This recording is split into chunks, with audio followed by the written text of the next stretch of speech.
Shalom semua pemirsa program All by Grace yang diberkati Tuhan. Kita bersyukur dapat berjumpa kembali dalam episode yang ke-151.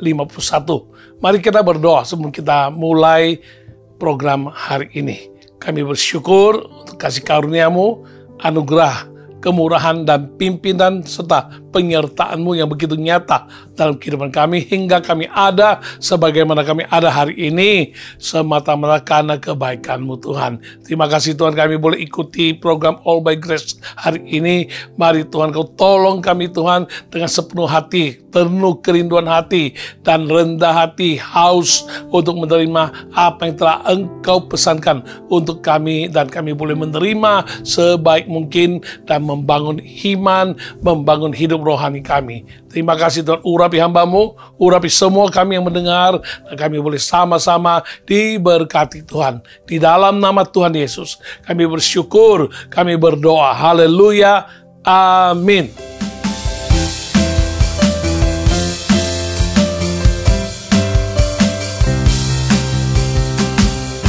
Menjadi pemenang sejati, itu yang Tuhan kehendaki.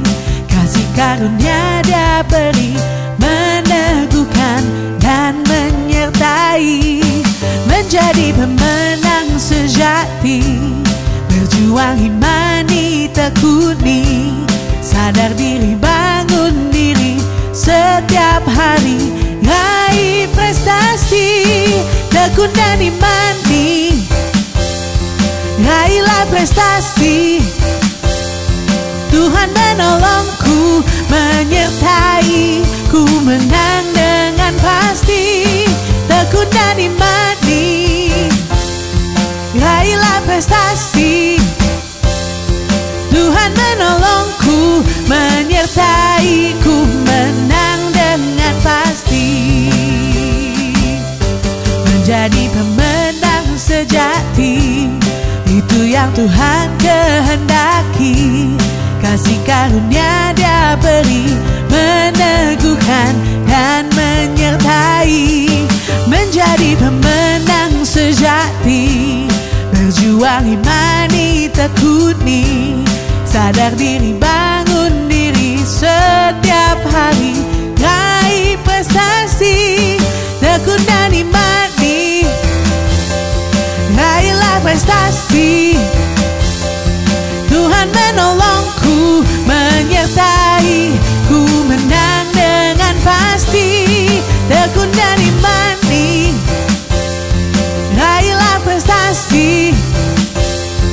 Tuhan menolongku, menyertai ku, menang dengan pasti, tekun dan imani, raihlah prestasi. Tuhan menolongku, menyertai ku, menang dengan pasti, tekun dan imani, raihlah prestasi.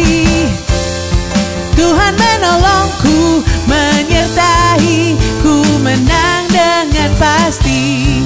Tuhan menolongku, menyertai ku, menang dengan pasti.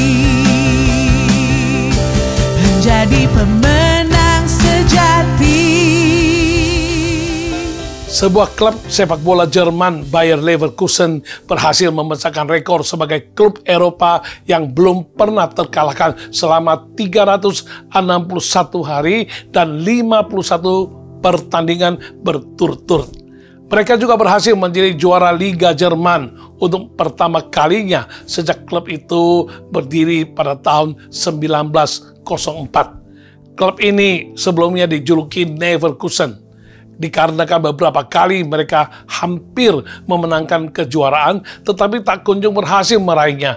Musim sebelumnya, klub ini sempat terdampar ke posisi ke-17 alias posisi kedua terakhir sebelum mereka menunjuk pelatih baru yang adalah seorang mantan pemain dengan karir kepelatihan yang masih sangat hijau atau masih sangat muda, dan di akhir musim itu mereka menduduki posisi 6 dan di musim berikutnya yaitu di musim 2023-2024 mereka meraih gelar juara Liga Jerman untuk pertama kalinya. Yang membuat klub ini begitu spesial, bahkan sampai menarik perhatian para penonton netral adalah bagaimana mereka sebenarnya sudah berulang kali di ujung tanduk dengan kekalahan dalam beberapa pertandingan. Namun karena mental baja yang dimiliki para pemain, daya juang yang luar biasa dan tak kenal lelah, mereka selalu berhasil meraih kedudukan, bahkan kembalikan keadaan di menit-menit terakhir dalam pertandingan. Ada begitu banyak orang yang mengharapkan agar kisah perjuangan Bayer Leverkusen ini dituangkan menjadi sebuah buku atau bahkan diangkat menjadi sebuah film dokumenter karena begitu menginspirasi. Meskipun mereka sudah menorehkan sejarah yang luar biasa yang mungkin klub lain sulit menyamai mereka.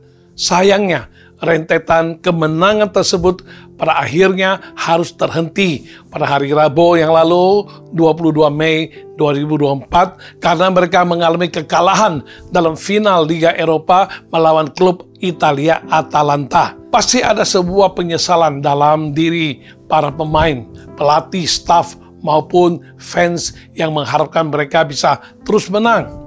Tidak hanya mereka saja, semua orang di dunia ini pasti menginginkan bisa menang terus. Tidak ada yang menginginkan kekalahan di dalam hidup ini. Kenyataan demikian sepertinya sudah tertanam sedari kecil bahwa semua orang maunya menang, dan mudah ditemukan anak-anak yang sudah mengerti istilah kalah dan menang sejak masih berusia balita sekalipun. Sebenarnya, kemenangan memiliki cakupan yang luas. Tidak hanya berbicara sekedar memenangkan pertandingan atau kejuaraan, tapi juga menang atas masalah, menang atas situasi dan kondisi yang mustahil, atas godaan, atas tantangan, dan juga ujian yang datang silih berganti dalam kehidupan ini. Jika boleh memilih, tentu kita maunya hidup yang lurus-lurus saja sampai waktu kita selesai di dunia ini nanti. Tetapi kenyataannya tidaklah demikian. Hidup ini diibaratkan seperti lari maraton plus halang rintang. Sudah panjang, banyak pula yang harus dilewati. Bahkan istilah kemenangan itu sebenarnya menandakan bahwa ada sesuatu yang harus kita taklukkan atau kita tundukkan, sesuatu yang harus kita lewati, barulah dapat dikatakan kita sudah menang. Ada beberapa tipe orang dalam menghadapi berbagai macam rintangan kehidupan. Ada orang yang langsung berpikir, ini terlalu sulit dan berat, percuma saja memulainya, untuk apa? Belum tentu menang juga jika situasinya seperti ini. Biasanya mereka memilih untuk berhenti bahkan sebelum memulai. Ada juga orang yang sudah berusaha tetapi karena kondisi tidak kunjung berubah, mereka sudah lelah lalu memilih berhenti di tengah jalan. Bahkan yang lebih miris adalah ada yang berhenti di 3/4 jalan tanpa menyadari bahwa mereka sebenarnya sudah sangat dekat dengan kemenangan. Akan tetapi terdapat juga orang-orang yang tetap maju menerobos semua tantangan yang ada. Berbagai macam setback tidak membuat mereka berhenti. Saat mereka terdorong mundur ke belakang, mereka tetap bertahan agar tidak semakin mundur. Akhirnya perlahan tapi pasti mereka berhasil mencapai kemenangan demi kemenangan dalam kehidupan ini. Kita bisa berpikir, ya tentu aku maunya sih menang. Tetapi ya titik.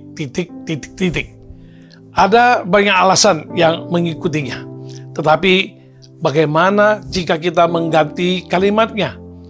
Sebagai orang percaya kepada Yesus Kristus yang telah mengalahkan maut, musuh terakhir yang paling ditakuti manusia, harus kita sadari bahwa Roh Kudus dengan kuasanya yang telah membangkitkan Yesus dari antara orang mati, kini diam di dalam kita, menyertai kita. Karena itu seharusnya kita dapat berkata, ya aku tahu masalah, tantangan, rintangan memang ada, tetapi Tuhan Yesusku sudah berkemenangan, ada diam di dalamku. Karena itu aku pun dapat hidup dalam kemenangan. Tema program All by Grace episode yang ke-151 ini adalah berkemenangan dalam segala hal. Kiranya melalui renungan yang akan disampaikan dalam episode kali ini, kita dapat mengenali hal apa saja yang harus diatasi, bagaimana cara untuk menghadapinya, sehingga akhirnya kita pun dapat meraih hidup yang berkemenangan. Tidak hanya untuk satu kali atau dua kali, satu musim atau dua musim, tetapi terus-menerus sampai kepada kesudahannya, menang dalam segala hal. Berkemenangan dalam segala hal minimal mencakup hal-hal sebagai berikut, antara lain: 1. Menang atas segala hal yang menjadi kepusingan dalam hati dan pikiran. Pernah seseorang mengalami kesulitan tidur, bahkan sampai beberapa bulan lamanya. Tidak hanya demikian, ia juga sering mengalami masalah kesehatan yang jarang sekali diderita sebelumnya. Ia pun sampai heran, kenapa belakangan ini sering sakit-sakitan dan susah tidur. Akhirnya ia memutuskan untuk periksa ke dokter. Hasilnya menyatakan bahwa kondisinya secara fisik baik-baik saja. Tidak ada yang perlu dikhawatirkan. Namun ia terus mengalami kendala yang sama sampai pada suatu hari ia mendengar khotbah dalam ibadah di gereja terkait pikiran. Sepanjang ibadah tersebut, ia merasa seperti saklar lampu otaknya dinyalakan satu persatu hingga ia menjadi jelas apa yang sedang terjadi padanya selama ini. Sumber utama dari segala permasalahan fisik dan kesulitan tidur yang dialaminya adalah berasal dari pikirannya sendiri. Sebelum membicarakan hal-hal lain yang harus kita menang atasnya, satu hal yang boleh disebut benteng terpenting yang harus ditaklukkan dan dimenangkan dahulu adalah hati dan pikiran, karena saling kait-mengait satu sama lainnya. Semua yang tampak dari luar terpancar keluar dari apa yang terkandung dalam hati dan pikiran kita. Setiap manusia pasti ada saja yang dipikirkan, mulai dari hal-hal yang sederhana, dari hal-hal yang mau makan apa pagi ini, sampai kepada hal-hal yang lebih rumit terkait pekerjaan atau usaha atau masa depan, soal keluarga. Namun yang unik adalah yang tampaknya kecil justru yang paling sering menjadi ruwet di pikiran. Dari satu hal kecil, karena terus-menerus berputar-putar di pikiran, bercabang ke sana kemari, yang tidak perlu dipikirkan pun ikut terbawa-bawa dan akhirnya menjadi benang kusut. Jika sudah benang kusut demikian, rasanya untuk melangkah saja itu berat karena bingung harus mulai dari mana. Hal-hal yang seharusnya mudah diselesaikan malah teronggok, tak tersentuh, yang justru nantinya akan membuat diri kita semakin hari semakin pusing sebab tidak ada satupun yang dapat diselesaikan. Sedangkan waktu terus berjalan, deadline pun semakin mendekat. Selain itu, kita juga jadi sulit mengendalikan diri karena banyak hal yang memenuhi pikiran. Kita menjadi mudah marah, terbawa emosi, bahkan jika dibiarkan sedemikian bisa saja berdampak buruk terhadap orang lain yang ada di sekitar kita, juga terhadap kesehatan kita secara menyeluruh. Tidaklah heran, beberapa riset menyatakan bahwa 75-90% penyakit yang diderita orang bersumber dari pikiran yang berlebihan dan seringkali memicu stres. Tentu bukan ranah kita di sini untuk membahas secara detail terkait hal tersebut, tetapi sebagian besar dari kita pasti pernah mengalami apa dampak dari kepusingan dalam pikiran yang tak terkendali. Adalah sangat melelahkan. Jika terus hidup dalam keadaan seperti itu, Bapa di surga pun tidak mau anak-anaknya hidup dalam keruwetan yang demikian. Sebaliknya, Dia rindu kita bisa menang atas semua hal yang membebani hati dan pikiran kita. Kabar baik bagi kita untuk bisa menang atas segala hal yang memusingkan itu adalah Rasul Paulus memberikan tips dalam salah satu suratnya yang tertulis dalam 2 Korintus pasal 10 ayat yang 5 bagian B. Kami menawan segala pikiran dan menaklukkannya kepada Kristus.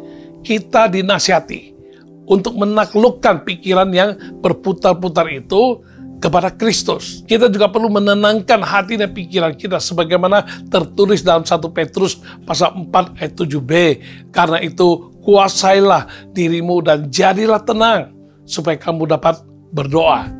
Di dalam Filipi pasal 4 ayat 6-7 berkata, janganlah hendaknya kamu khawatir tentang apapun juga, tetapi nyatakanlah segala hal keinginanmu kepada Allah dalam doa dan permohonan dengan ucapan syukur. Damai sejahtera Allah yang melampaui segala akal akan memelihara hati dan pikiranmu dalam Kristus Yesus. Di saat kita sudah menenangkan hati dan pikiran, barulah kita dapat memilah-milah, menyortir pikiran yang ada satu persatu dengan tolok ukur yang berdasarkan kebenaran firman Tuhan seperti yang tertulis di dalam Filipi pasal 4 ayat yang ke-8.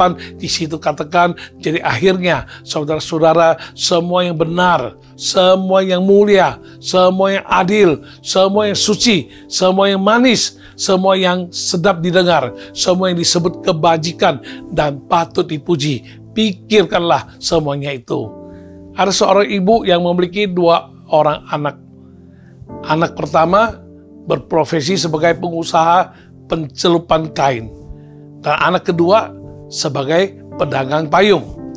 Sang ibu sangat menginginkan kedua anaknya berhasil dalam usahanya yang digeluti.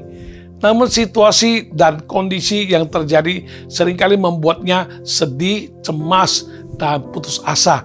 Di saat cuaca hujan, ia terpikir akan nasib anaknya yang berusaha pencelupan kain karena membutuhkan matahari untuk menjemur kain supaya kering. Di saat cuaca panas, ia juga khawatir memikirkan anaknya yang pedagang payung itu. Boleh dikata setiap hari sang ibu selalu pusing dan tidak bahagia karena di saat hujan ia stres, di saat panas pun ia stres juga. Permasalahan ini ia ceritakan kepada temannya dan temannya pun memberikan solusi yang tak terpikirkannya sebelumnya, yaitu jika cuaca panas, kamu bersyukur bahwa anakmu yang pedagang kain itu, kain celupannya cepat kering dan dia berusaha dengan baik dan usahanya lancar dan beruntung. Ketika cuaca sedang hujan, kamu bersyukur bahwa dagangan payung anakmu itu laris manis, banyak laku. Berhubung pikiran kita tidak pernah kosong, alias selalu ada saja hal yang dipikirkan, maka kita perlu memenuhi pikiran kita dengan hal-hal yang positif, yang memacu semangat alias sesuai dengan kebenaran firman Tuhan. Kita menukarkan saja pikiran-pikiran yang negatif dengan pikiran-pikiran yang positif. Belajarlah untuk senantiasa bersyukur.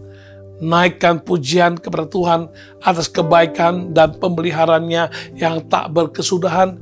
Dengan demikian, kita pun tidak ada lagi tempat untuk hal-hal yang tidak baik dan yang bakal membuat hati dan pikiran menjadi pusing. Ya, dalam Mazmur pasal 28 ayat yang ke-7, Tuhan adalah kekuatan dan perisaiku, kepadanya lah hatiku percaya, aku tertolong, sebab itu beria-ria hatiku dan dengan nyanyianku aku bersyukur kepadanya. Itu juga yang dilakukan oleh Yosafat ketika menghadapi 3 rombongan musuh dalam jumlah besar yang datang sekaligus menyerangnya.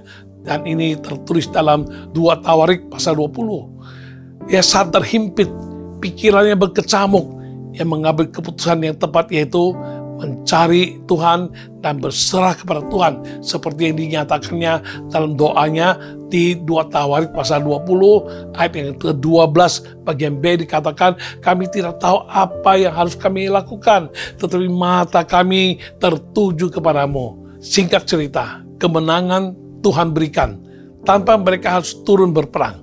Mereka menang dengan nyanyian syukur, mengalihkan pikiran mereka dari masalah yang jelas ada di depan mata kepada Tuhan yang tidak kalah nyata menyertai mereka. Dalam 2 Tawarik pasal 20 ayat 21, setelah ia berunding dengan rakyat, ia mengangkat orang-orang yang akan menyanyi nyanyian untuk Tuhan dan memuji Tuhan dalam pakaian kudus yang semarak pada waktu mereka keluar di muka orang-orang bersenjata sambil berkata, nyanyikanlah nyanyian syukur bagi Tuhan, bahwasanya untuk selama-lamanya kasih setianya. Selama ini, hal apa saja yang telah membuat Anda pusing? Semakin memikirkannya, semakin rumit, tetapi saat kita memutuskan untuk duduk tenang, menyortir segala pikiran yang ada, melihat segala hal dari terang kebenaran firman Tuhan, dan menggantikan pikiran yang negatif dengan pikiran yang positif, serta mengucap syukur, maka kita juga akan mengalami bagaimana damai sejahtera Allah turun memenuhi hati dan pikiran kita, dan kemenangan pun dapat kita raih bersama dan di dalam Tuhan Yesus Kristus. Kemenangan Tuhan sudah janjikan bagi kita yang mau sungguh-sungguh hati, percaya, merendahkan hati, dan datang menengadah berharap kepadanya. Kemenangan Tuhan janjikan.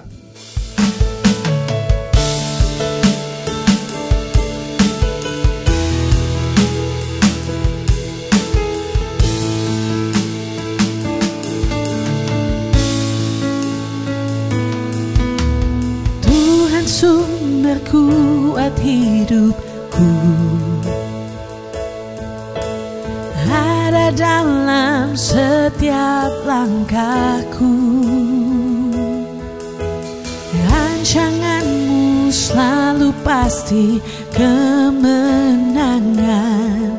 Rancanganmu tak pernah gagal.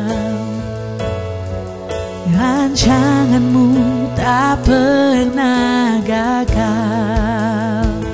Kemenangan Tuhan janjikan, kemenangan Tuhan janjikan, kemenangan dalam tangan-Mu, Yesus.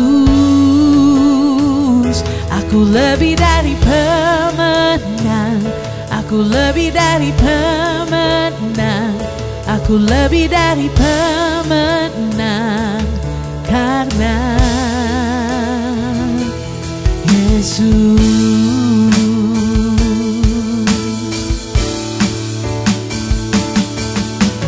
Tuhan sumber kuat hidupku ada dalam setiap langkahku. Rancanganmu selalu pasti kemenangan.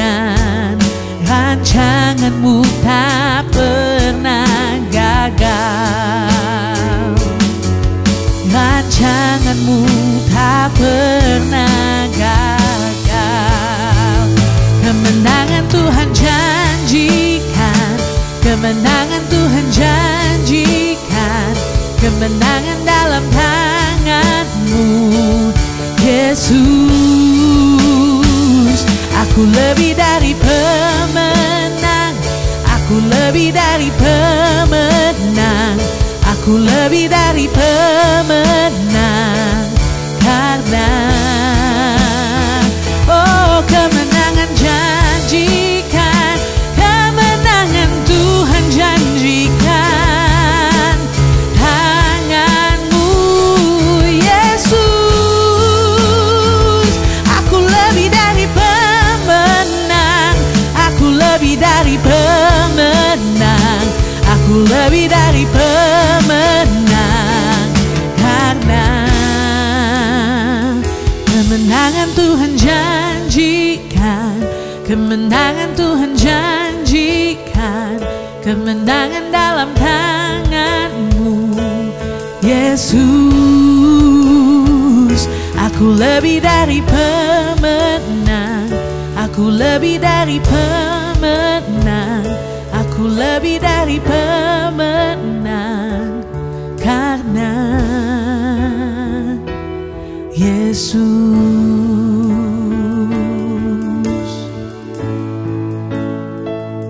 Kedua, kita harus menang atas semua tipu muslihat setan. Kejatuhan pertama manusia ke dalam dosa terjadi di Taman Eden saat Hawa mengambil keputusan untuk memakan buah dari pohon pengetahuan yang baik dan yang jahat, yang Tuhan sudah berfirman untuk tidak melakukannya. Mengapa Hawa pada akhirnya bisa terjerumus? Semua itu tercatat di dalam kitab Kejadian pasal yang ketiga, ayat 1 hingga ayat ke-6. Ya, kita baca bersama. Pada ayat 1 dikatakan, adapun ular ialah yang paling cerdik dari segala binatang di darat yang dijadikan oleh Tuhan Allah. Ular itu berkata kepada perempuan itu, tentulah Allah berfirman, semua pohon dalam taman ini jangan kamu makan buahnya, bukan? Lalu sahut perempuan itu kepada ular itu, buah pohon-pohonan dalam taman ini boleh kami makan, tetapi tentang buah pohon yang ada di tengah-tengah taman, Allah berfirman, jangan kamu makan ataupun raba buah itu, nanti kamu mati. Tetapi ular itu berkata kepada perempuan itu, sekali-kali kamu tidak akan mati, tetapi Allah mengetahui bahwa pada waktu kamu memakannya, matamu akan terbuka dan kamu akan menjadi seperti Allah, tahu tentang yang baik dan yang jahat. Perempuan itu melihat bahwa buah pohon itu baik untuk dimakan dan sedap kelihatannya. Lagi pula pohon itu menarik hati karena memberi pengertian. Lalu ia mengambil dari buahnya dan dimakannya dan diberikannya juga kepada suaminya yang bersama-sama dengan dia.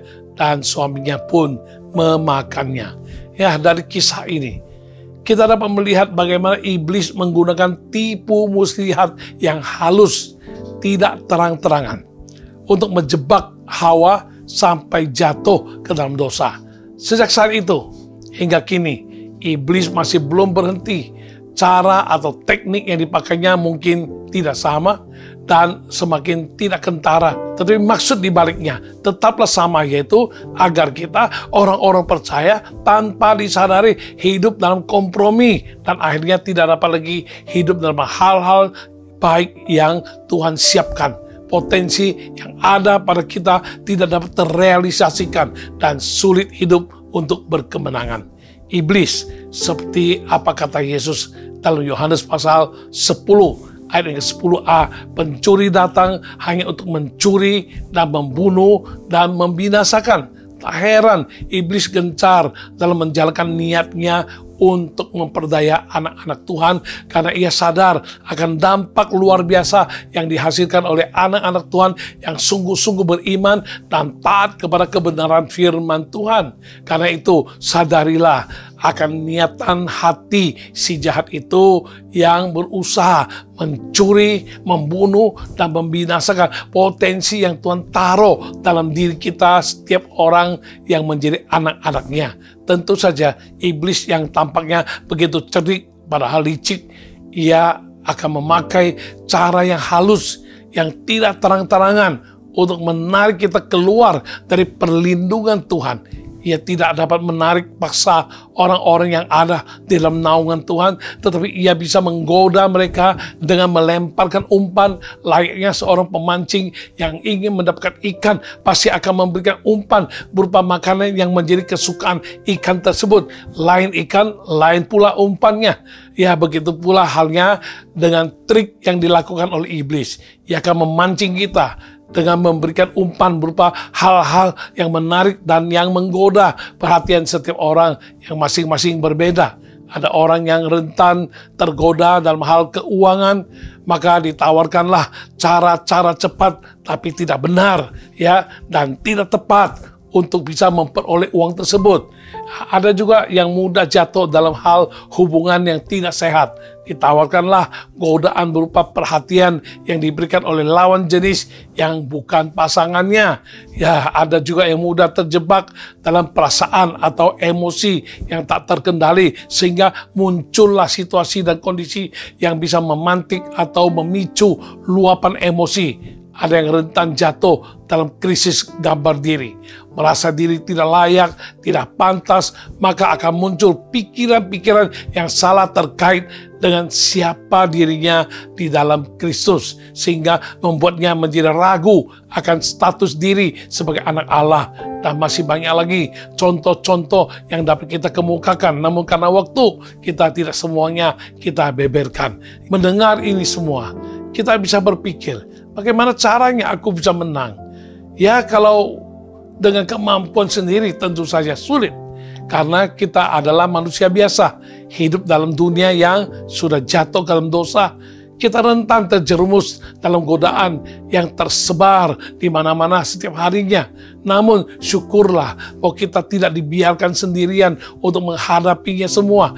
Seperti janji Tuhan di dalam Ibrani pasal 2 ayat ke-18. Sebab oleh karena ia sendiri telah menderita karena pencobaan, maka ia dapat menolong mereka yang dicobai. Saat berada dalam dunia ini, Yesus juga diperhadapkan dengan godaan dari iblis. Sebagaimana ia mencoba untuk menipu Hawa di Taman Eden, ia menerapkannya juga terhadap Yesus. Kisah pencobaan yang dialami Yesus di padang gurun ini termuat dalam 3 kitab Injil, yaitu Matius, Markus, dan Lukas, di mana iblis menggoda Yesus untuk jatuh ke dalam perangkapnya, tetapi Yesus berhasil menang atas semua tipu muslihat iblis, dan senjata yang dipakainya bukanlah senjata duniawi atau fisik, melainkan senjata rohani, yaitu pedang roh, yaitu firman Allah yang hidup. Karena dalam kitab Efesus ada tertulis dalam Efesus pasal 6 ayat 12 hingga 13 berkata, karena perjuangan kita bukanlah melawan darah dan daging, tetapi melawan pemerintah-pemerintah, melawan penguasa-penguasa, melawan penghulu-penghulu dunia yang gelap ini, melawan roh-roh jahat di udara. Sebab itu ambillah seluruh perlengkapan senjata Allah supaya kamu dapat mengadakan perlawanan pada hari yang jahat itu dan tetap berdiri sesudah kamu menyelesaikan segala sesuatu. Dengan berhasilnya Yesus menang atas cobaan dan tipu daya iblis, maka sebagai umatnya yang percaya, kita juga dapat menang atas segala siasat iblis dengan kuasa dan hikmat yang diberikannya melalui Roh Kudus yang menyertai kita dan tinggal dalam kita senantiasa. Dengan pertolongannya, kita dapat mengatasi segala tipu muslihat, umpan, perangkap, dan godaan dari si setan dan meraih kemenangan sebagaimana tertulis dalam kitab Ibrani yang mengingatkan kita dalam Ibrani pasal 4 ayat 15 hingga 16 berkata, sebab imam besar yang kita punya bukanlah imam besar yang tidak dapat turut merasakan kelemahan-kelemahan kita, sebaliknya sama dengan kita, ia telah dicobai hanya tidak berbuat dosa. Sebab itu marilah kita dengan penuh keberanian menghampiri tahta kasih karunia supaya kita menerima rahmat dan menemukan kasih karunia untuk mendapat pertolongan kita pada waktunya. Ingatlah, iblis sudah dikalahkan melalui kematian dan kebangkitan Yesus Kristus, sehingga iblis tidak memiliki kuasa lagi atas hidup kita, Anda dan saya, anak-anak Tuhan. Kita yang sudah dipersatukan dengan Kristus Yesus, kita telah diberikan kuasa dan otoritas untuk menaklukkan iblis serta kuasanya. Meskipun demikian, penting untuk kita ingat bahwa kita sendiri perlu untuk waspada. Kita harus mawas diri dan berjaga-jaga agar tidak lengah sehingga menempatkan diri dalam posisi yang rentan untuk jatuh dalam godaan atau cobaan, karena iblis tidak pernah berhenti mencari cara dan kesempatan untuk menjebak anak-anak Tuhan, seperti yang dinyatakan oleh Rasul Petrus dalam suratnya dalam 1 Petrus pasal 5 ayat ke-8 berkata, sadarlah dan berjaga-jagalah, lawanmu si iblis berjalan keliling sama seperti singa yang mengaum-aum dan mencari orang-orang yang dapat ditelannya. Dalam Yakobus pasal 4 ayat yang ke-7, karena itu tunduklah kepada Allah dan lawanlah iblis, maka ia akan lari daripadamu. Jikalau kita lengah, maka hal kecil pun akan dimanfaatkan iblis sebagai kesempatan untuk memperdaya kita. Jangan sampai kita menjadi bulan-bulanan si jahat, diperdaya terus-menerus, bolak-balik dalam dosa, hidup dalam kekalahan, dan akhirnya waktu demi waktu, hari demi hari berlalu begitu saja, namun kita masih berkutat dengan masalah yang sama. Jadi tanamkanlah baik-baik pesan Tuhan melalui Rasul Paulus yang tertulis di dalam Efesus pasal 4 ayat yang ke-27 dalam terjemahan sederhana. Ya, di sana dikatakan, dalam hal itu janganlah beri kesempatan kepada iblis untuk mengalahkanmu. Perhatikanlah titik lemah kita.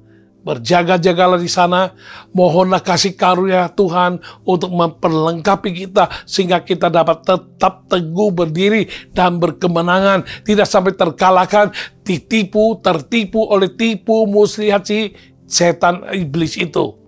Hampir semua manusia cenderung menginginkan kehidupan yang nyaman, aman, terpenuhi segala kebutuhan, kehidupan rumah tangga harmonis, dan jaminan akan masa depan, ketersediaan yang memadai akan kebutuhan sandang, pangan, papan, bahkan tabungan juga merupakan target pengejaran dan perjuangan setiap insan. Siasat atau tipu muslihat iblis tidak jauh, lebih kurang meliputi harta, tahta, wanita, sering dikemas dan dibuatnya tidak kentara untuk mengelabui manusia di setiap lini, ya di segala waktu dan di segala tempat, tanpa terkecuali siapapun, termasuk para rohaniwan, pendeta, penginjil, dan lain sebagainya. Ya, seorang pendeta yang telah teruji dan terbukti karunia, pelayanan, dan pengabdiannya dalam merintis, membangun, memimpin, melayani, dan menjalankan gereja.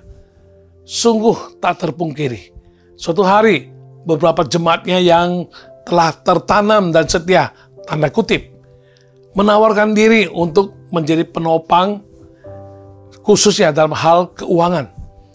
Terdengarnya manis, memang baik, indah, menjanjikan dan melegakan sang pendeta, sehingga pendeta bisa lebih fokus menginjil, menggembala jemaat, membina jemaat, dan mengembangkan gereja dengan tanpa harus bersusah payah memikirkan bagaimana ini dan itu dan banyak hal, khususnya kebutuhan finansial dalam menjalankan segala visi misi dan program gereja.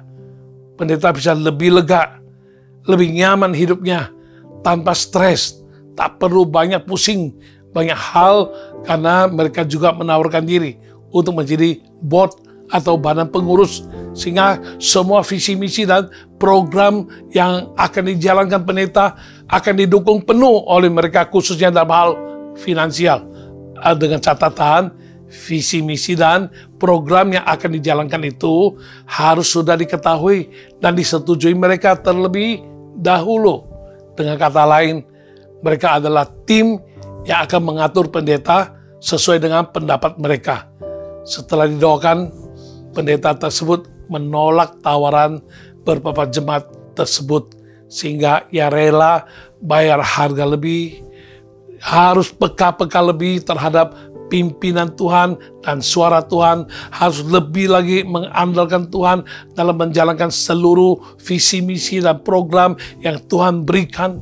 Tak lama kemudian, beberapa jemaat tersebut, mereka pun meninggalkan gereja dan meninggalkan pendeta tersebut, lalu pergi ke gereja lain yang menurut mereka dapat berkontribusi lebih dan memiliki kuasa di sana. Memang tidak mudah untuk mengenali dengan baik, membedakan dengan tepat, dan menyikapi dengan tegas segala bentuk siasat dan tipu muslihat iblis yang seringkali dikemas dengan indah dan tak sedikit manusia yang terkelabui. Bersama Tuhan, pendeta tersebut menang dan tetap melayani Tuhan hingga kini. Ia tidak mau berkompromi, ia tidak mencari jalan pintas agar ringkas selesaikan tugas supaya dapat hidup dengan lega dan nikmat. Ia tetap berusaha untuk peka-peka mendengar dan menaati suara dan kehendak Tuhan yang adalah Tuhan dan Tuhan dalam hidup, dalam pelayanannya, dan Tuhan yang berotoritas penuh dalam seluruh kehidupannya. Karena itu, kita harus yakin dan percaya bahwa kita memiliki kekuatan di dalam Tuhan yang ada dalam hidup kita. Harus kita yakin dan percaya bahwa kekuatan di hidup kita adalah sumbernya dari Tuhan. Dia ajaib, dia luar biasa, penuh hikmat, dan tak terselami segala pikiran-pikirannya. Kita tidak akan gampang-gampang tertipu oleh pucuk rayu ataupun tawaran-tawaran demi kenikmatan, kelegaan, demi kenyamanan hidup oleh si iblis yang bisa dikemas dengan indah, dengan manis, dengan baik, dan kelihatannya sangat menjanjikan. Tetapi manusia tetap manusia, apalagi iblis. Dia segala rancangannya, segala tipu muslihatnya tidak pernah akan mendatangkan kebaikan bagi anak-anak Tuhan, apalagi pendeta, para pelayan Tuhan, para rohaniwan. Kita harus lebih percaya kepada Tuhan kita, yakin pimpinannya tak pernah salah, dan kita harus lebih-lebih mengandalkan Tuhan dan apa kata firman Tuhan. Dengan demikian kita akan menang atas segala godaan, atas segala tipu muslihat dari si iblis itu, dan kita akan hidup berkemenangan.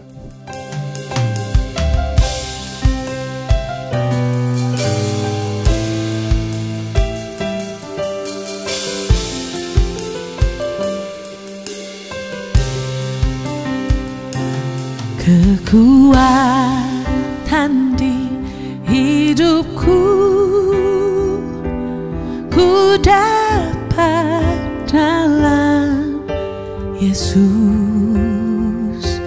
Dia tak pernah tinggalkanku, setia menopangku, berseru berharap dalam Yesus.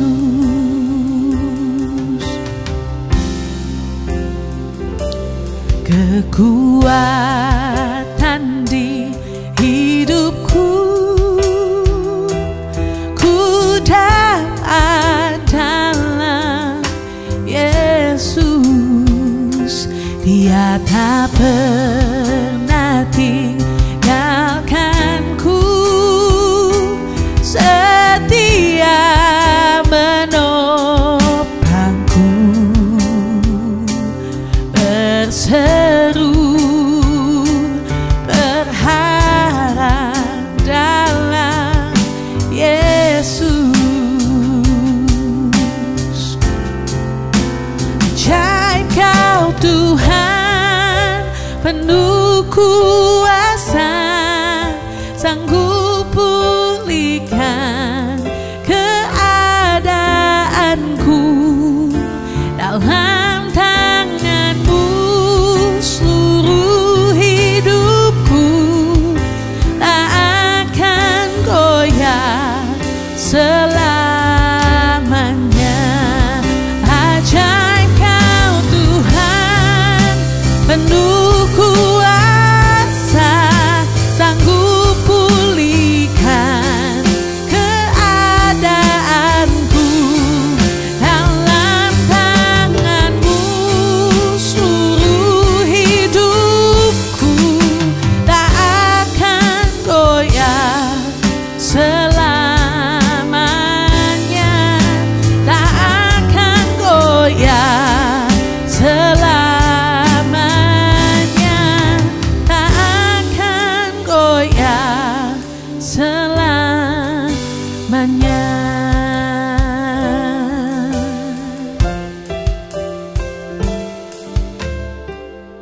Kita harus menang atas segala hal, minimal dalam hal yang ketiga ini. Menang atas segala hal yang membuat sedih, marah, kecewa, putus asa, dan tidak berpengharapan. Manusia dibekali dengan apa yang disebut perasaan.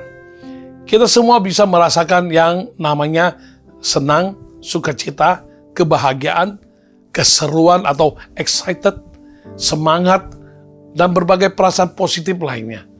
Namun ada kalanya kehidupan juga membuat kita bisa merasa sedih, marah, kecewa, putus asa, tidak berpengharapan sampai mau menyerah rasanya dan mau mati rasanya. Dan sulit dipungkiri, kita semua pasti pernah merasakan hal-hal demikian. Manusia yang katanya bermental baja pun bisa juga merasakannya.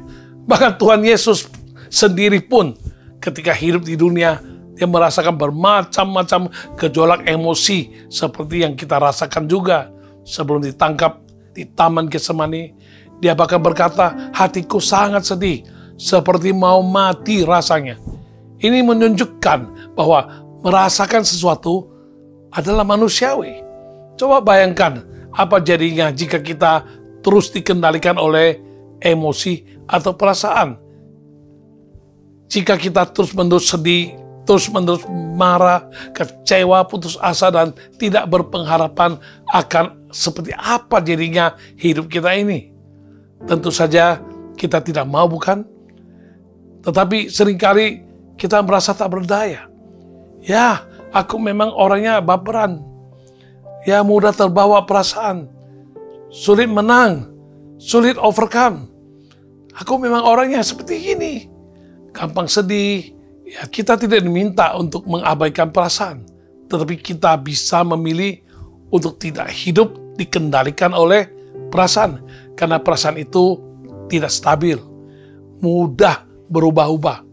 Ya, tergantung situasi dan kondisi. Akan sangat merepotkan jika kita memberikan setir kehidupan kita kepada perasaan kita. Banyak orang pun bertanya-tanya, apakah aku bisa menang atas perasaan? Ingat, setiap perasaan yang timbul pasti ada pemicu atau penyebabnya. Karena itulah kita perlu mengenali perasaan apa yang memenuhi hati dan pikiran kita. Kemudian ditelusuri, cari tahu, temukanlah hal apa yang membuat kita merasa demikian. Bila sudah menemukannya, bawalah kepada Tuhan, Allah Bapa di surga, segala hal yang membuat kita merasa sedih, marah, kecewa, putus asa, atau tidak berpengharapan itu. Letakkan semuanya itu di bawah kaki salib Yesus Kristus. Mungkin kita sudah mencoba berbagai macam cara untuk menangani dan mengatasinya, tetapi sepertinya selalu mentok, selalu menabrak tembok. Ya, kita pun jadi berputar-putar dalam pusaran perasaan yang tidak menentu, yang bisa berujung pada hilangnya pengharapan. Seharusnya kita membawa segala beban kehidupan datang kepada Tuhan Yesus. Tuhan Yesus sudah mengatakan dalam Matius pasal 11 ayat 28, ya, marilah kepadaku semua yang letih lesu dan yang berbeban berat, aku akan memberikan kelegaan kepadamu. Serahkanlah semua beban kepada Tuhan dan terimalah kelegaan seperti yang Dia janjikan itu. Ya, Nabi Yeremia yang diutus untuk memperingatkan umat pilihan Allah agar berbalik dari kesalahannya, mendapati bahwa segala usaha yang dilakukannya itu sia-sia. Ya, begitu sedih, kecewa, bahkan putus asa melihat kondisi sekitarnya. Ya, bahkan dikenal sebagai the weeping prophet atau nabi peratap. Ya, pernah diabaikan, ya, tidak dihiraukan, ya, disalahpahami, dijebloskan dalam sumur, dan ia pun menyaksikan sendiri kehancuran bangsanya. Banyak hal yang membuatnya merasa sedih, kecewa, putus asa, sampai ia merasa sudah tidak ada harapan lagi. Yang menulis sebuah kitab yang disebut kitab ratapan. Dan perasaannya yang campur aduk itu tampak dalam ayat-ayat berikut ini. Dalam ratapan pasal 3 ayat 18 hingga 20 dikatakan, sangkaku hilang, lenyaplah kemasyuranku dan harapanku kepada Tuhan. Ingatlah akan sengsaraku dan pengembaraanku akan ipuh dan racun itu. Jiwaku selalu teringat akan hal itu dan tertekan dalam diriku. Namun dari kitab yang sama, kita menemukan ayat-ayat yang selama ini menjadi pegangan bagi banyak orang percaya di kala susah. Dalam ratapan pasal 3 ayat 21 hingga 23 dikatakan, tetapi hal-hal inilah yang kuperhatikan, oleh sebab itu aku berharap. Tak berkesudahan kasih setia Tuhan, tak habis-habisnya rahmat-Nya, selalu baru tiap pagi, besar kesetiaan-Mu. Seorang pria bernama Thomas Obadiah Chisholm memiliki kesehatan yang begitu rapuh, sampai untuk beberapa waktu lamanya ia harus terbaring di ranjang, tidak mampu untuk duduk. Meskipun demikian, demi bisa memenuhi kebutuhan hidupnya sehari-hari, ia tetap memaksakan dirinya untuk bekerja dan berusaha. Ia merasa begitu lemah dan tak berdaya karena situasi dan kondisinya. Meskipun demikian, ia mendapati bahwa Tuhan yang selama ini ia sembah menjadi kekuatan yang dibutuhkannya untuk bisa menang. Ratapan 3, 22 hingga 23 menjadi ayat favoritnya yang dia menuangkannya menjadi sebuah lagu yang kita kenal dengan judul Besar Setiamu atau Great is Thy Faithfulness. Besar setiamu, besar setiamu, dan seterusnya. Ya, karena kasih setianya yang tak pernah berakhir itulah kita dimampukan untuk berharap lagi, untuk percaya lagi, untuk melangkah lagi. Kehidupan yang kita jalani, meskipun memang dipenuhi dengan hal-hal yang bisa membuat kita sedih, marah, kecewa, atau putus asa, kita tidak harus ditaklukkan lagi oleh semuanya itu. Kita mengenal Daud sebagai Raja Israel yang paling masyhur, seorang yang berkenan di hati Tuhan, dan juga penulis sebagian besar kitab Mazmur. Salah satu kitab yang mana ayat-ayatnya paling sering dikutip bahkan oleh orang yang tidak pernah membacanya sekalipun. Tulisan-tulisan dalam Mazmur sebagian besar berisi curahan hati Daud saat ia menghadapi berbagai hal dalam kehidupannya, baik suka maupun duka. Daud adalah manusia biasa, sama seperti kita. Ia bisa merasa sedih, ia pernah kecewa, ia pernah rasanya begitu putus asa dan tidak berpengharapan. Namun dalam kitab Mazmur, kita menemukan bahwa ia berhasil menang atas segala hal yang membuatnya demikian. Mengapa? Karena ia menulisnya dalam Mazmur yang ke-42 ayat 11 mengatakan, "Mengapa engkau tertekan, hai jiwaku? Dan mengapa engkau gelisah di dalam diriku? Berharaplah kepada Allah, sebab aku bersyukur lagi kepadanya, penolongku dan Allahku." Saat engkau sedang tertekan, berkatalah kepada dirimu sendiri. Katakan, "Hai diriku, kau tak harus ditaklukkan oleh perasaan sedih, marah, kecewa, atau putus asa." Situasi dan kondisi boleh nampak mustahil, bahkan membuat hati kecut. Tetapi kau punya Tuhan yang maha besar, yang penuh kuasa. Karena itu berharaplah kepadanya. Dalam Yesaya 40 ayat 31 di sana dikatakan, "Tetapi orang-orang yang menanti-nantikan Tuhan mendapat kekuatan baru. Mereka seumpama raja wali yang naik terbang dengan kekuatan sayapnya. Mereka berlari tidak menjadi lesu. Mereka berjalan dan tidak menjadi lelah." Saat pertama kali mendarat di tanah asing, India, untuk melayani sebagai seorang misioneri, Stanley Jones penuh dengan semangat yang membara untuk mengabarkan Injil di sana. Namun setelah beberapa waktu lamanya, Jones mulai kehilangan energi dan semangatnya. Proses adaptasi yang sulit, pertentangan yang dihadapi dari berbagai pihak, dan berbagai macam kesulitan lainnya, Jones benar-benar merasa tak berdaya lagi, ambruk dan hancur. Ia sulit tidur, malam tampak seolah-olah tiada berujung baginya. Ia begitu putus asa dan kehilangan pengharapan di sana. Suatu kali, saat sedang tidur, ada suara yang berbicara dalam hatinya, yang dia yakini adalah suara dari Tuhan. Suara itu bertanya kepadanya, "Apakah engkau siap untuk menjalani panggilan hidupmu ini?" Jones pun menjawab, "Oh Tuhan, tidak. Aku sudah selesai. Aku sudah sampai di titik penghabisan." Suara itu berkata selanjutnya, "Kalau kau bersedia menyerahkan semuanya kepadaku dan tidak mengkhawatirkannya lagi, aku akan mengurusnya. I will take care of it."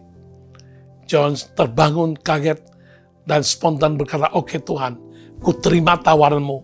Mulai saat itu, kehidupan Jones benar-benar berubah 180 derajat sampai ia meninggal pada tahun 1973. Jones melayani selama lebih dari 40 tahun, mengabarkan Injil tanpa kenal lelah, dan dikenal sebagai misioneri yang berpengaruh pada zamannya. Berjalan bersama Tuhan setia beribadah dan berdoa bukanlah jaminan hidup akan bebas hambatan. Akan ada masalah, pergumulan, tantangan, rintangan yang datang menghampiri sepanjang perjalanan kita menuju Yerusalem baru. Namun, jika kita sungguh-sungguh menyadari siapa yang berjalan bersama kita, maka tidak ada hal yang bisa menghancurkan kita. Sebab dalam kitab Yesaya pasal 43 ayat 1 hingga ayat 3 bagian A, di situ dikatakan, tapi sekarang beginilah firman Tuhan yang menciptakan engkau, hai Yakub, yang membentuk engkau, hai Israel. Janganlah takut, sebab aku telah menebus engkau, aku telah memanggil engkau dengan namamu. Engkau ini kepunyaanku. Apabila engkau menyeberang melalui air, aku akan menyertai engkau. Atau melalui sungai-sungai, engkau tidak akan dihanyutkan. Apabila engkau berjalan melalui api, engkau tidak akan dihanguskan. Dan nyala api tidak akan membakar engkau. Sebab akulah Tuhan Allahmu yang Maha Kudus, Allah Israel, Juru Selamatmu. Sesungguhnya kita akan dibawa Kristus keluar dari dapur api ujian dengan kemenangan yang gilang gemilang, menjadikan kita pribadi yang lebih kuat, lebih tangguh, penuh pengharapan, dan penuh dengan keyakinan, kepercayaan, lebih serupa dengan Dia, dan hidup kita yang berkemenangan pun akan menjadi saksi atas kebaikan dan kuasa Kristus yang begitu nyata terpancar sehingga orang lain tak akan bisa menyangkalinya, dan mereka pun akan tertarik untuk mengenal Yesus Kristus sebagai sumber kemenangan itu. Perjalanan hidup kita masih belum berakhir. Ada gunung, lembah, tikungan, tanjakan, turunan kehidupan yang harus kita lewati. Kita bisa tersandung jatuh, namun janganlah kita memilih untuk berdiam di sana. Jangan ragu untuk terus berharap. Jangan takut untuk terus melangkah. Jangan berhenti dan menyerah. Siapa yang tahu kemenangan tinggal selangkah lagi di depan mata. Jangan sampai kita membiarkan situasi, kondisi orang lain atau diri kita sendiri yang menghentikan langkah hidup kita. Yakinlah bahwa di dalam Kristus kita adalah lebih daripada orang-orang yang menang, dan Dia adalah Immanuel, Tuhan yang senantiasa menyertai kita sampai selamanya. Kita adalah seorang pemenang, kita adalah seorang overcomer.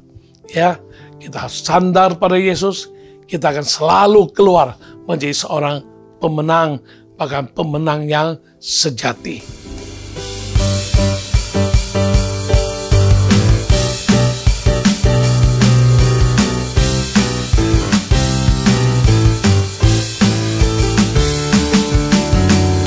Takkan takut, sebab Tuhan besertaku.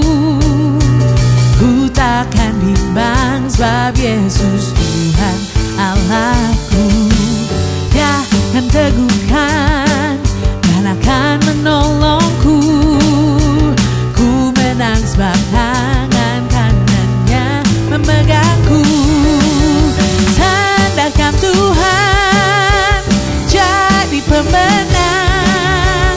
Bahkan lebih dari pemenang. Kalahkan dunia, Yesus telah menang. Sandar Yesus, jadi pemenang.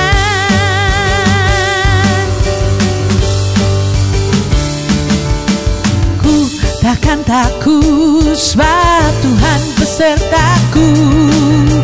Ku takkan bimbang, sebab Yesus Tuhan Allahku. Dia akan teguhkan dan akan menolongku. Ku menang sebab tangan kanannya memegangku. Sandarkan Tuhan, jadi pemenang. Bahkan lebih dari pemenang. Dunia, Yesus telah menang. Sandar Yesus, jadi pemenang.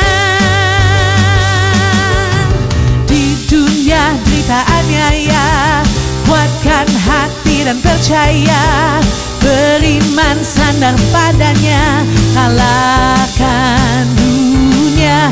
Dunia telah Yesus kalahkan, memberi kita kemenangan, terlebih dari pemenang. Tuhan beri menang, sandarkan Tuhan, jadi pemenang, bahkan lebih dari pemenang.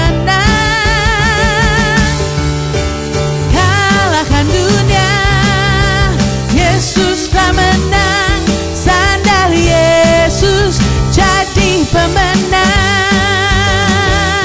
sandal Yesus jadi pemenang, sandal Yesus jadi pemenang.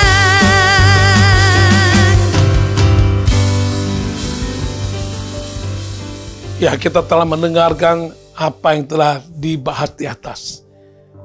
Kita akan keluar sebagai pemenang, menang atas segala hal. Ada minimal 3 hal yang kita bahas, yaitu kita harus menang atas segala hal-hal yang membuat kita pusing di pikiran dan di hati.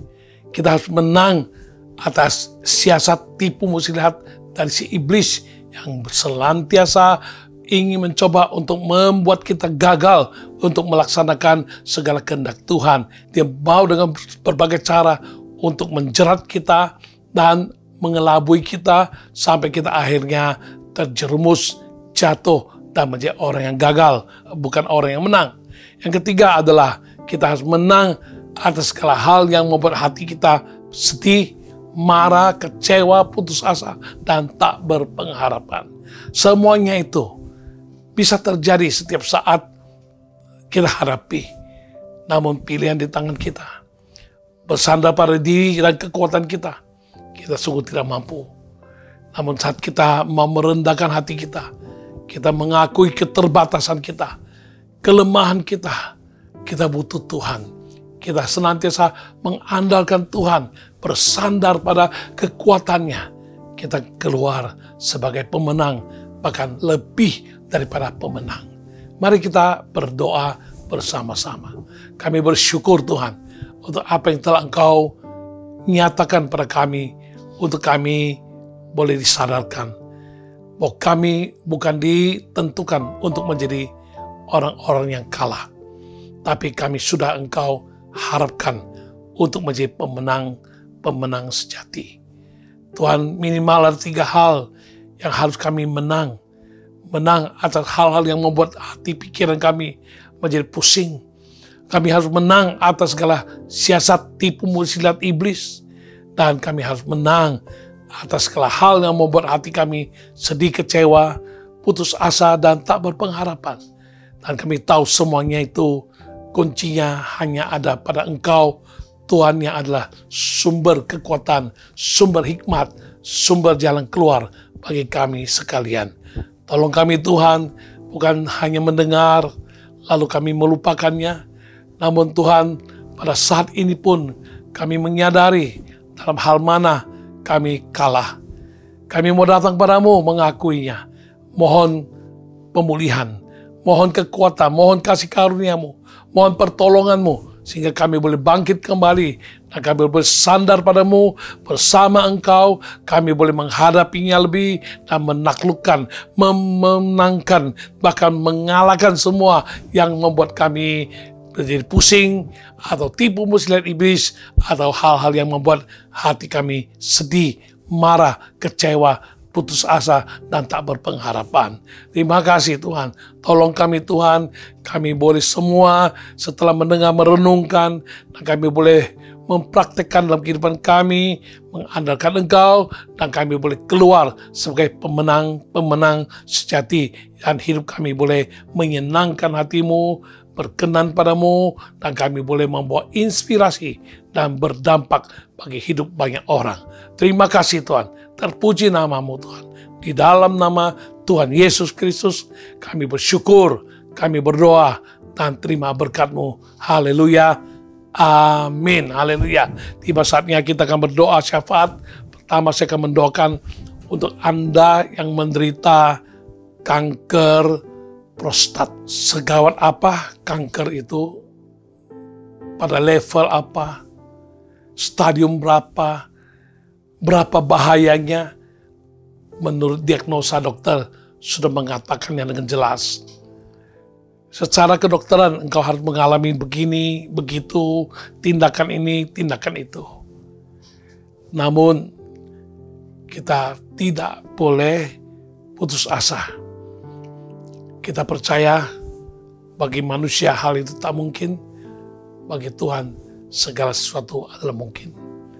Bawa penyakit yang bisa mengancam nyawa ini kepada Tuhan. Mohon kasih karunia, mohon kuasanya, dan Dia akan beri hikmat kepadamu. Apa yang harus kau makan, apa yang kau harus minum, apa yang harus engkau hindari, dan engkau akan lihat kemuliaan Tuhan dinyatakan. Bukan tidak mungkin, sangatlah mungkin. Sekali Dia turun tangan, semua kanker itu hilang lenyap, dan prostatmu boleh bebas dari kutukan kanker. Kau boleh tumpang tangan saat ini. Saat ini kita berdoa di hadapan Tuhan. Hamba-Mu berdoa untuk mereka yang terancam oleh kanker prostat. Secara medis, banyak hal-hal yang mengerikan, menakutkan, dan bahaya mengancam. Namun kami percaya Tuhan, bagi manusia hal itu tak mungkin. Tetapi tidak demikian bagi Allah. Sebab segala sesuatu adalah mungkin bagi Allah. Dan Engkau janjikan, segala sesuatu adalah mungkin bagi orang yang percaya. Kami pegang Tuhan, janji firman-Mu. Tanda-tanda ini menyertai orang percaya. Tumpang tangan untuk orang sakit. Dalam nama Yesus. Oleh bilur-Mu, kami sudah disembuhkan 2000 tahun lebih yang lalu. Saat Engkau menderita dan terpaku di atas kayu salib. Saat mereka tumpang tangan saat ini Tuhan, hamba-Mu sehati berdoa di dalam nama Yesus. Cabut sampai kepada akar-akarnya. Kanker, sel-sel kanker, sampai ke akar-akarnya. Keluar dari prostatnya, dan prostatnya boleh pulih, sembuh, bebas dari kanker. Dan beri hikmat padanya, dan dia boleh ikuti apa yang kau katakan, dan dia lakukan, dan dia boleh terbebaskan daripada ancaman kanker prostat. Tuhan, nama-Mu kami tinggikan, kami muliakan. Dalam nama Yesus, terima mujizat. Haleluya. Amin. Berdekatan dengan prostat. Ada yang mengalami kanker dan sudah menyebar di kandung kemih, bladder, repot, berabe, dan sangat panjang perjalanan secara medis pengobatannya. Namun percayalah, Tuhan berkenan dan Tuhan turun tangan, tidak ada yang mustahil. Tumpang tangan sekali lagi untuk Anda yang mengalami kanker di bladder, kandung kemihmu. Dalam nama Yesus, Tuhan lakukan mujizat. Bladdernya, kandung kemihnya, Tuhan bersihkan dari sel-sel kanker sampai ke akar-akarnya. Sekalipun sudah didiagnosa, sudah hasil daripada ronsen dan sebagainya, MRI dan lain sebagainya, semuanya menyatakan demikian. Namun kami percaya mujizat tetap terjadi. Di dalam nama Yesus, kami alami kesembuhan. Tuhan Yesus sembuhkan. Tuhan Yesus sembuhkan. Tuhan Yesus sembuhkan. Haleluya. Amin. Untuk Anda yang menderita sinusitis, tumbang tangan di atas hidungmu, kita berdoa. Tuhan lakukan mujizat bagi yang menderita sinusitis, berabe, dan menurut dokter harus ini, harus itu. Namun kami percaya jika Engkau turun tangan Tuhan, Engkau bisa sembuhkan di Di dalam nama Yesus, Tuhan sembuhkan sinusitisnya. Tidak akan memburuk lagi, mengancam, bahkan hal-hal yang mengkhawatirkan. Di dalam nama Yesus, sinusitis sembuh di dalam nama Yesus. Dalam nama Tuhan Yesus, jadilah sembuh. Sembuh, haleluya, amin. Anda yang mengalami fitnah, orang menuduhkan sesuatu yang tidak benar terhadap dirimu, engkau harus menderita kerugian secara materi dan imateri, Tuhan bisa membelamu. Taruh dua tanganmu di dadamu, minta Tuhan buka jalan. Tuhan, mari nyatakan kemuliaan-Mu. Dia yang difitnah, dipersalahkan walaupun tidak salah, dituduhkan yang tidak-tidak, padahal dia tidak lakukan. Tuhan, mari dia menjadi korban. Dia mengalami kerugian secara materi dan imateri. Kami percaya Tuhan, sekali Engkau turun tangan, Engkau membela. Engkau adalah pembela yang lebih daripada segala pembela yang ada di dunia ini. Engkau sanggup untuk menjadi pembela yang agung. Nyatakan kemuliaan-Mu. Semua apa yang dituduhkan akhirnya akan menjadi jernih dan boleh direhabilitasi. Nama baiknya dan kerugian yang terjadi akan dia digantikan kembali dalam nama Tuhan Yesus. Terima mujizat Tuhan. Haleluya. Amin. Haleluya. Anda kesulitan menagih piutang-piutang yang jumlahnya cukup besar bagimu. Kau sudah berjuang dengan segala cara, secara lembut, secara legal, dan sebagainya. Tetap tidak berhasil.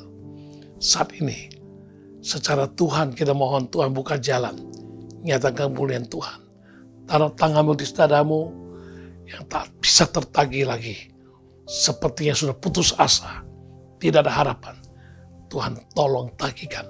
Taruh dua tanganmu di atas dadamu. Tuhan tolong dia Tuhan. Dia sangat membutuhkan tagihan tersebut. Tuhan, piutang yang tak tertagihkan ini Tuhan. Dia sudah segala cara tempuh, namun tak berhasil. Saat ini Tuhan kami datang padamu, mohon kemurahan-Mu, mohon kasih karunia-Mu, kuasa kemuliaan-Mu dinyatakan. Tuhan, Kau sanggup menagihkannya bagi dia. Dalam nama Yesus, apa yang menjadi hak dan miliknya, kembalikan Tuhan. Di dalam nama Yesus, tagihan-tagihan macet ini dapat Tuhan tagihkan dengan ajaib. Di dalam nama Tuhan Yesus, terima mujizat. Dalam nama Tuhan Yesus, terima mujizat. Haleluya. Amin. Terakhir saya doakan Anda yang katanya ada syaraf bagian leher, syaraf kejepit. Anda sangat menderita, dan bersamaan itu Anda sakit lambung yang sangat kronis, yang membuat engkau susah tidur dan sering sakit, sakitnya sangat-sangat nyeri. Taruh dua tanganmu di atas dadamu saja saat ini. Tuhan, aku doa untuk yang mengalami syaraf kejepit sampai batang lehernya, pundaknya, lengan tangannya, sangat-sangat nyeri dan sakit. Bahkan bersamaan juga dia ada sakit lambung, sakit mah yang sangat-sangat kronis dan sangat membuat dia berabe, menderita. Saat aku berdoa dalam nama Yesus, Tuhan lakukan mujizat baginya. Jamah Tuhan, syaraf kejepitnya terbuka, sembuh dan tidak lagi terjepit, dan segera dia lega, batang lehernya lega dan tidak sakit lagi. Bahkan sakit mahnya Tuhan sembuhkan. Di dalam nama Tuhan Yesus, kami terima kesembuhan. Dalam nama Tuhan Yesus, jadilah sembuh. Kau percaya, kau akan melihat kemuliaan Allah dinyatakan dalam nama Tuhan Yesus. Haleluya. Amin. Mari semua kita bawa segala permasalahan kita, pergumulan hidup kita, kerinduan kita, segala apa yang kita butuh, doakan. datang pada Tuhan. Saya mendukung Anda, bersehati dengan Anda. Kita doa bersama-sama dengan sepakat. Kita percaya dua orang sepakat minta dalam nama Yesus. Tuhan mendengarkan dan menjawabnya. Mari kita berdoa. Anda katakan, Anda nyatakan apa yang menjadi pergumulanmu, baik untuk dirimu, keluargamu, ataupun untuk masa depan, pasangan hidup, untuk keturunan yang kau dambakan, untuk usaha, untuk pekerjaan, untuk studi, untuk masalah visa yang telah sedang minta, dan lain sebagainya. Mari kita berdoa, segala apapun masalah yang dihadapi oleh semua anak-anak Tuhan, pemirsa program All by Grace saat ini. Tuhan, kau kenali dan kau tahu. Saat dia datang menyatakan kepadamu, kami bersehati dan pegang janjimu. Dua orang sepakat di bumi minta, kami sepakat minta. Tuhan, engkau mendengar dan engkau menjawab. Engkau akan mendengar dan engkau akan memberikan jalan keluar. Dan kami percaya yang sakit kau sembuhkan. Ya, yang sedih kau hiburkan, yang ruwet, ya Tuhan kau bereskan. Bahkan Tuhan, masalah rumah tangga, masalah anak, masalah jodoh, masalah keturunan, masalah studi, masalah masa depan, masalah pekerjaan, masalah visa, masalah-masalah sengketa, ataupun pertikaian saudara dan lain sebagainya. Apapun juga Tuhan saat ini mereka bawa padamu. Di dalam nama Yesus kami percaya, kami akan lihat kemuliaan Tuhan dinyatakan. Dan kami percaya Tuhan engkau mendengar, engkau menjawab doa kami. Di dalam nama Tuhan Yesus kami terima solusi, kami terima jalan keluar yang terbaik yang Tuhan lakukan dengan ajaib dan luar biasa. Di dalam nama Tuhan Yesus, haleluya, kami terima mujizat, kemuliaan hanya bagi nama Tuhan Yesus. Haleluya. Dan akhirnya kami mau sudahi program All by Grace episode ke-151 ini. Kemuliaan bagi namamu Tuhan. Engkau sendirikan, nyatakan kemuliaan-Mu, kuasa-Mu, dan berkat-Mu atas semua umat Tuhan yang merindukan, yang saat ini sedang menadakan tangan, membukakan hati, terima berkat Tuhan. Tuhan, curahkan berkat-Mu, damai sejahtera yang bisa kami rasakan. Masuk dalam relung hati kami saat ini. Kami rasakan damai yang sempurna. Kasih setialah Bapa menaungi kami. Bahkan kuasa yang ajaib dari Roh Kudus akan senantiasa nyata dalam hidup kami, menjadi berkat bagi kami dan akan membawa kami masuk dalam alam supernatural. Kami boleh mengalami banyak mujizat yang mewarnai kehidupan kami, menjadi berkat bagi kami Tuhan. Mulai hari ini sampai Maranatha, sampai Tuhan Yesus datang kembali, kami boleh diberkati untuk menjadi berkat bagi kemuliaan nama-Mu. Dalam nama Tuhan Yesus, semua yang sudah diberkati Tuhan, kita sama-sama mengatakan amin, haleluya. Dan dengan demikian kita akhiri episode 151 All by Grace kali ini. Jumpa kembali di Jumat mendatang di episode ke-152 Jumat mendatang jam 18.30 waktu Indonesia Barat. Shalom, Tuhan Yesus memberkati. Haleluya, amin. Firman terangi jalanku, perisai iman di setiap waktu, lindungiku dari segala, tak pernah ku ragu. Karena Dia bersamaku, setia menjaga dengan kuasa mulia. Hanya di dalam namanya Yesus, Dia sumber pengharapan di sepanjang hidupku. Hanya di dalam kuasa-Nya pasti tersedia kemenangan bagiku selama-lamanya.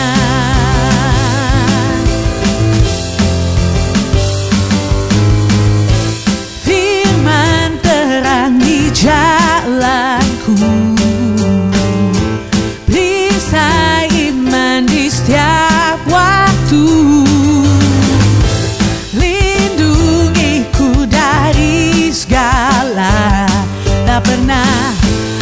ragu, karena Dia bersamaku, setia menjaga dengan kuasa mulia.